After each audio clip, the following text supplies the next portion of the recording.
বিসমিল্লাহির রহমানির রহিম। ব্যবস্থাপনা বিভাগের চতুর্থ বর্ষের ছাত্রীরা, তোমরা আমার অনেক অনেক শুভেচ্ছা নিও। আশা করি তোমরা সবাই নিরাপদে আছো, সুস্থ আছো এবং ভালো আছো। আমি নুরুন্নেসা ফাতেমা, প্রভাষক, ব্যবস্থাপনা বিভাগ, মহিলা কলেজ, চট্টগ্রাম।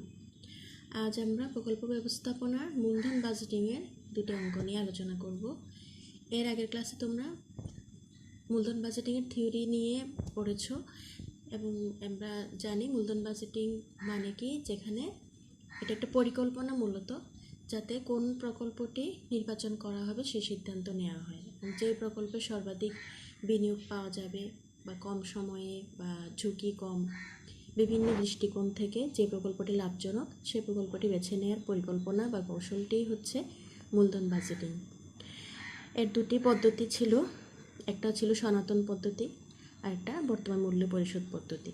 সনাতন পদ্ধতিতে আমরা দুটি পদ্ধতি নিয়ে আলোচনা করেছিলাম। একটা ছিল বিনিয়োগ পরিশোধকাল পদ্ধতি বা পেব্যাক পিরিয়ড, যাকে সংক্ষেপে পিবিপি বলা হয়, এবং গড় মুনাফার হার পদ্ধতি, যেটাকে অ্যাভারেজ রেট অফ রিটার্ন বা ARR বলা হয়।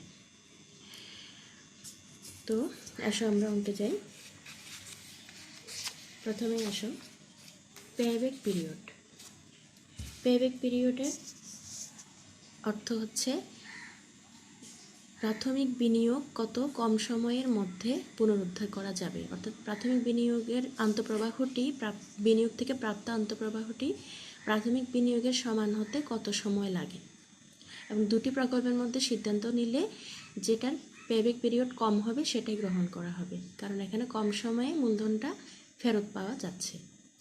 তো এর দুটি সূত্র আছে। একটা হলো, যদি অর্থের আন্তঃপ্রবাহ অর্থাৎ ক্যাশ ফ্লো সমান হয়, তাহলে সূত্রটা হচ্ছে PBP equal to NCO divided by NCB। তোমরা লিখে নাও সূত্রগুলো। এখানে NCO বলতে বোঝানো হচ্ছে নেট ক্যাশ আউটলে, আর NCB net cash benefit for each period, অর্থাৎ প্রতি বছর যে সুবিধাটা পাওয়া যাবে বা মুনাফাটা পাওয়া যাবে সেটা হলো NCB। অর্থাৎ NCB দিয়ে NCO মানে প্রাথমিক বিনিয়োগ, প্রাথমিক বিনিয়োগকে ভাগ করা হলেই পেব্যাক পিরিয়ড বের করা হবে। আরেকটি সূত্র হচ্ছে, যদি অর্থের আন্তঃপ্রবাহ অসমান হয়, অর্থাৎ ক্যাশ ফ্লোটি সমান নয়, সেই ক্ষেত্রে একটা সূত্র হলো A plus CF0 minus C divided by D। এখানে যেহেতু অর্থের আন্তঃপ্রবাহ অসমান, তাই একটি কিউমুলেটিভ ক্যাশ ফ্লো বের করতে হবে, যেটাকে বাংলায় বলা হচ্ছে ক্রমযোজিত আন্তঃপ্রবাহ। অর্থাৎ প্রতি বছরের প্রাপ্ত মুনাফাটা যোগ হয়ে সমন্বিত করা হবে, এটাকে বলা হয় কিউমুলেটিভ ক্যাশ ফ্লো। তাহলে আমরা যে কিউমুলেটিভ ক্যাশ ফ্লো বের করব, সেখানে দেখব কোন বছরটাতে কিউমুলেটিভ ক্যাশ ফ্লো প্রাথমিক বিনিয়োগের কাছাকাছি হয়, অর্থাৎ ইনিশিয়াল ইনভেস্টমেন্টের কাছাকাছি হয়। সি মানে হচ্ছে বছরে অর্জিত ক্রমযোজিত আন্তঃপ্রবাহ। আমরা যে বছরটি বের করলাম, সেই বছরের যে কিউমুলেটিভ ক্যাশ ফ্লোটা রয়েছে আমরা বের করব, সেটা যোগ করে করে, সেটাই হচ্ছে সি। এরপর হলো ডি মানে হলো বছরের পরবর্তী বছরে অর্জিত আন্তঃপ্রবাহ। এটা কিন্তু কিউমুলেটিভ না, যে ক্যাশ ফ্লোটা পাওয়া যাবে সেটা হচ্ছে ডি। CF0 মানে হচ্ছে প্রাথমিক বিনিয়োগ বা ইনিশিয়াল ইনভেস্টমেন্ট। এখন চলো আমরা একটি প্রবলেম নিয়ে আলোচনা করি। প্রবলেমটি হলো, মাসুম অ্যান্ড ব্রাদার্সের হাতে দুটি প্রকল্প রয়েছে। প্রতিটি প্রকল্পের প্রাথমিক বিনিয়োগের পরিমাণ 1,12,000 টাকা। প্রকল্পের মেয়াদ 5 বছর। আন্তঃপ্রবাহের পরিমাণ নিম্নরূপ। এখানে দুটি প্রকল্পের আন্তঃপ্রবাহ দেওয়া হয়েছে। প্রকল্প A 40,000, 60,000, 40,000, 55,000 and 50,000, আর প্রকল্প B হচ্ছে 30,000, 40,000, 25,000, 50,000 and 70,000। এখন আমরা অঙ্ক করার জন্য প্রথমে কিউমুলেটিভ ক্যাশ ফ্লোতে সাজাবো, কারণ এখানে যে ক্যাশ ফ্লোগুলো আমরা দেখছি সেগুলো সমান নয়, অসমান। সেই কারণে আমাদেরকে সেকেন্ড সূত্রটাই এখানে অ্যাপ্লাই করতে হবে, অর্থাৎ কিউমুলেটিভ ক্যাশ ফ্লো বের করতে হবে। এবং সূত্রটা যেটা ছিল A plus CF0 minus C divide by D, এই সূত্রটা এখানে অ্যাপ্লাই করতে হবে। তাহলে দেখো আমরা সেটা বের করলাম, কিউমুলেটিভ ক্যাশ ফ্লো বের করলাম প্রতিটি বছর যোগ করে করে, প্রতিটি বছরের ক্যাশ ফ্লো যোগ করে করে আমরা বের করলাম। এখন দেখব আমরা সূত্র যখন আমরা বসাবো তখন এ বের করতে হচ্ছে। এ মানে হলো যে বছরের কিউমুলেটিভ ক্যাশ ফ্লো প্রাথমিক বিনিয়োগ বা ইনিশিয়াল ইনভেস্টমেন্টের সমান হবে। আমাদের প্রাথমিক বিনিয়োগ কত ছিল? 1,12,000, এবং এখানে কিউমুলেটিভ ক্যাশ ফ্লো হলো 1,12,000-এর কাছাকাছি হচ্ছে 1 লক্ষ, যেটা সেকেন্ড ইয়ারে আমরা দেখছি। তাহলে সেকেন্ড ইয়ারেই হচ্ছে আমাদের এ। এরপরে এই যে আমরা এখানে 2 বসালাম। এরপর আমাদের CF0 মানে প্রাথমিক বিনিয়োগটা বসালাম। এরপর সি মানে হচ্ছে এ বছরে প্রাপ্ত কিউমুলেটিভ ক্যাশ ফ্লো, যেটা ছিল 1 লক্ষ।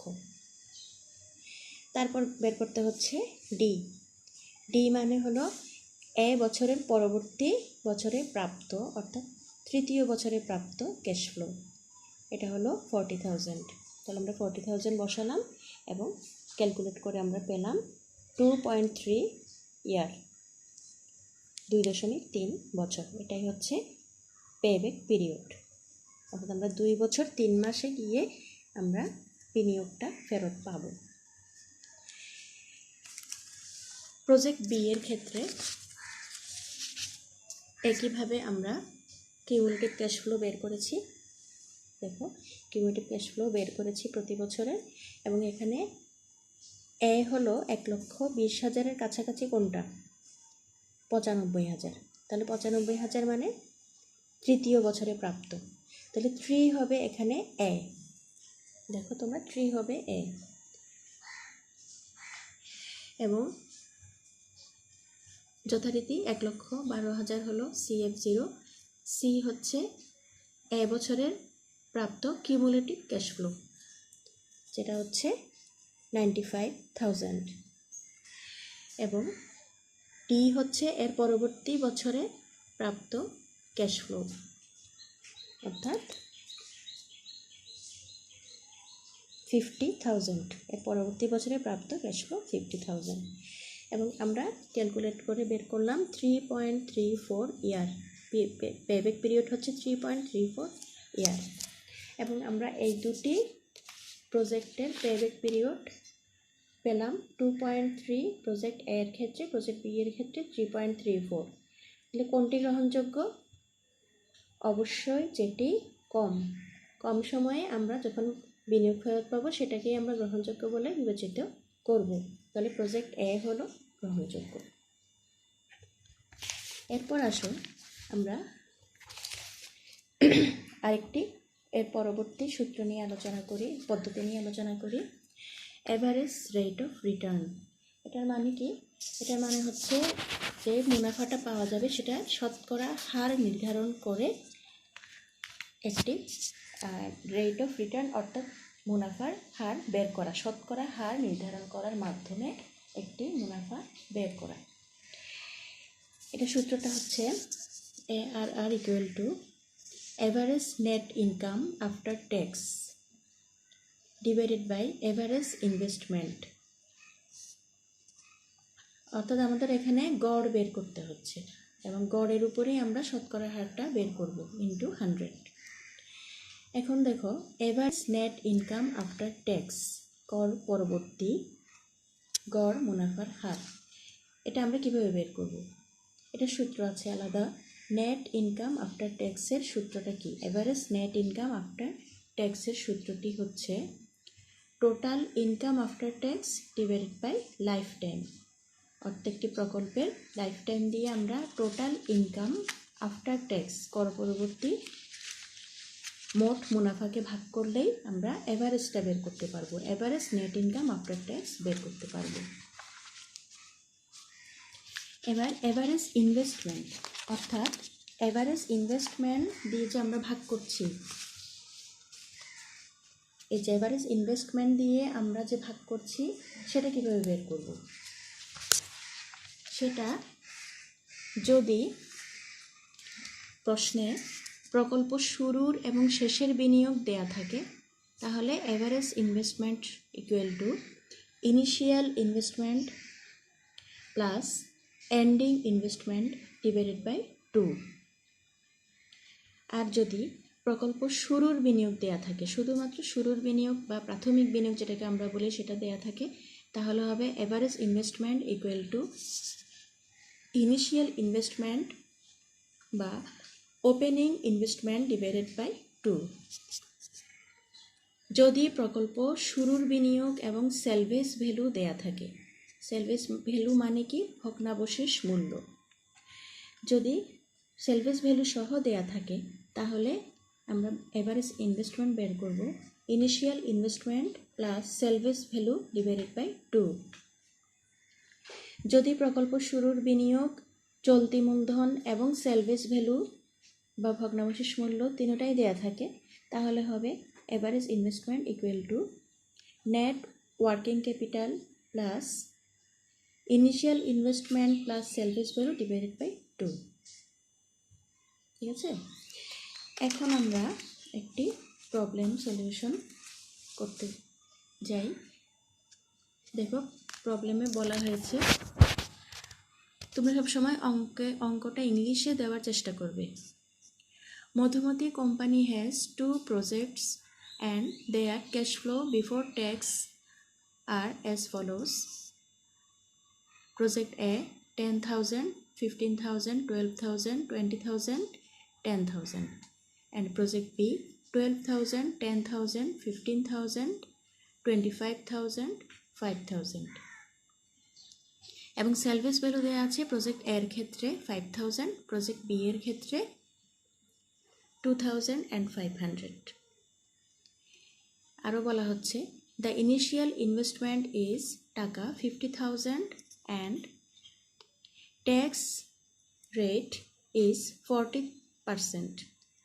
By calculating ARR method, which project should be accepted? তাহলে আমরা কি কি পেলাম? ক্যাশ ফ্লো পেলাম, সেলভেজ ভ্যালু পেলাম, ইনিশিয়াল ইনভেস্টমেন্ট পেলাম এবং ট্যাক্স রেট পেলাম। তাহলে আমরা এবার অঙ্ক শুরু করি। অঙ্কে আমাদেরকে আগে ডেপ্রিসিয়েশন বের করতে হবে, কারণ ডেপ্রিসিয়েশন বের করেই কিন্তু ট্যাক্সটা আমাদেরকে ধরতে হয়। ডেপ্রিসিয়েশন বাদ দিয়ে তারপর ট্যাক্স ধরতে হয়, এই কারণে আমরা আগে ডেপ্রিসিয়েশন বের করব। এটা হচ্ছে প্রজেক্ট এর ক্ষেত্রে। প্রথমে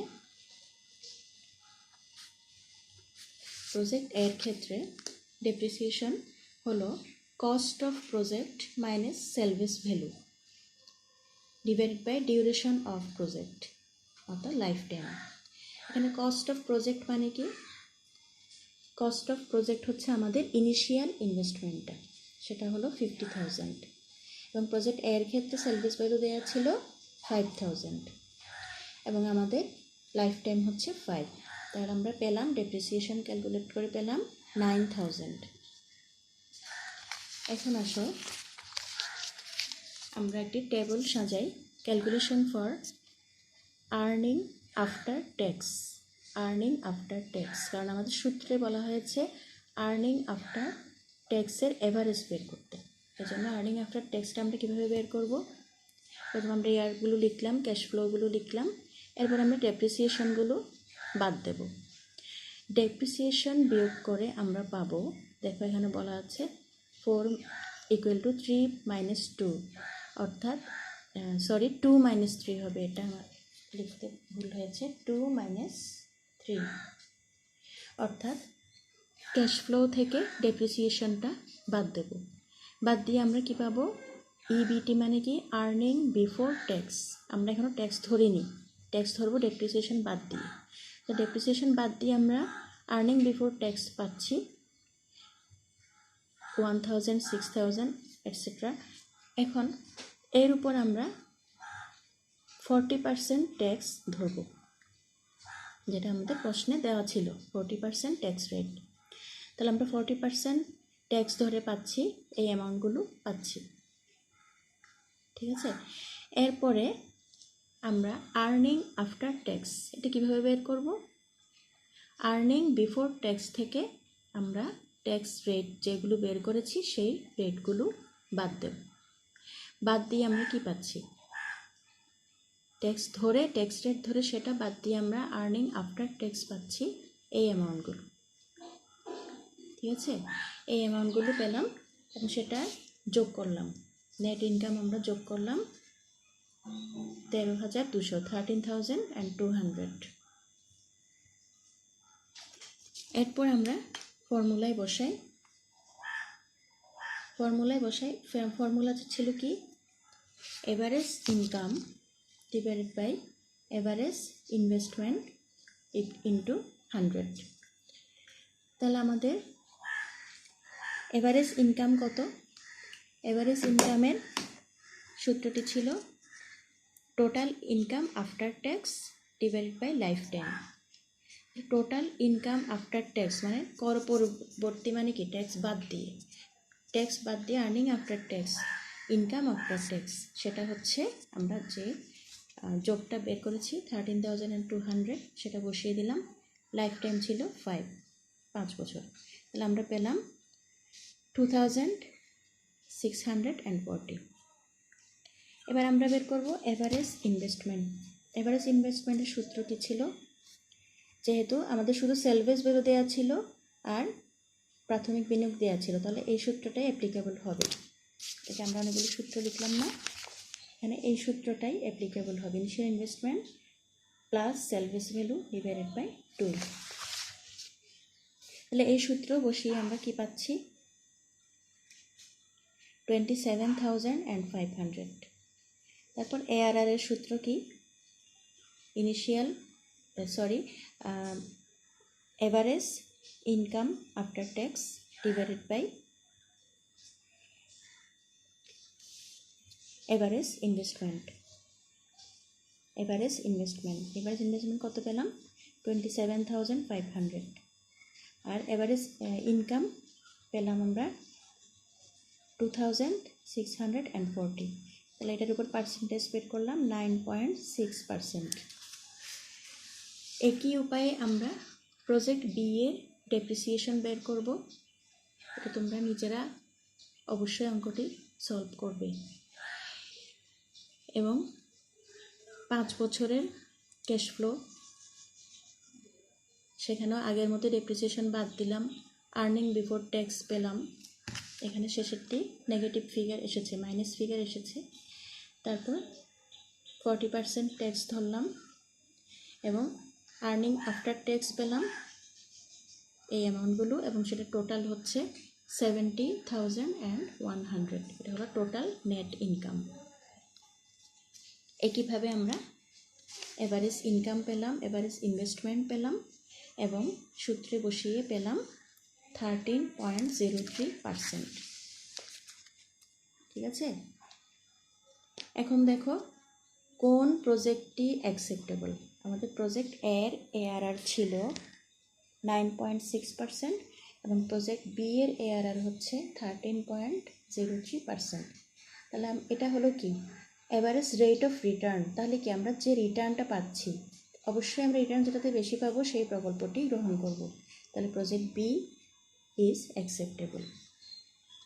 তাহলে আজকে আমরা এই পর্যন্তই। আমরা নেক্সট ক্লাসে আরও কিছু অঙ্ক নিয়ে আসবো। তোমরা ক্যাপিটাল বাজেটিংয়ের অঙ্ক হয়তো আগেও করেছো, নিশ্চয় করেছো আগে অ্যাকাউন্টিংয়ে। তোমরা আবার এগুলো প্র্যাকটিস করবে। এই যে অঙ্ক দুটো দিলাম সেগুলো আবার প্র্যাকটিস করবে। তাহলে আজকে এ পর্যন্ত থাক, তোমরা বাসায় অঙ্কগুলো প্র্যাকটিস করো। আমি নেক্সট ক্লাসে ইনশাআল্লাহ আবার কিছু অঙ্ক নিয়ে আসছি। ধন্যবাদ।